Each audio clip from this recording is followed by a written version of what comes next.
আশা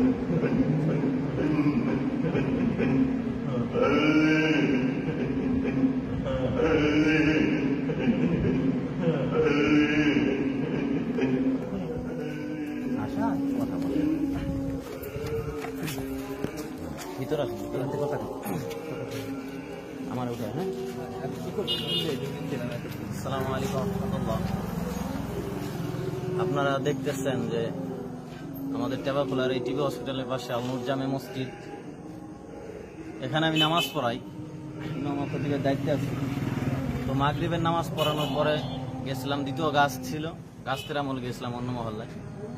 আইসে দেখি আমাদের এই মসজিদে একটা লোক মোটা সোটাই, ফেসটা পরে দেওয়া হবে, যখন বের হবে ইনশাল্লাহ দেওয়া হবে। তো মানে এমন ভাবে জিকির করতেছে 100% জিন, শুধু একটা না, দুইটা তিনটা জিন হাজির হয়েছে। তো জিকির যেহেতু করতেছে, এখন ধারণা করা যে ভালো জিন, ভালো জিন। তো দেখি ইনশাল্লাহ এখন এশার আজানের রক্ত হয়ে গেছে, আজানটা দিব, দেখি ইনশাল্লাহ আল্লাহ তাআলা কি ঠান্ডা করে নাকি।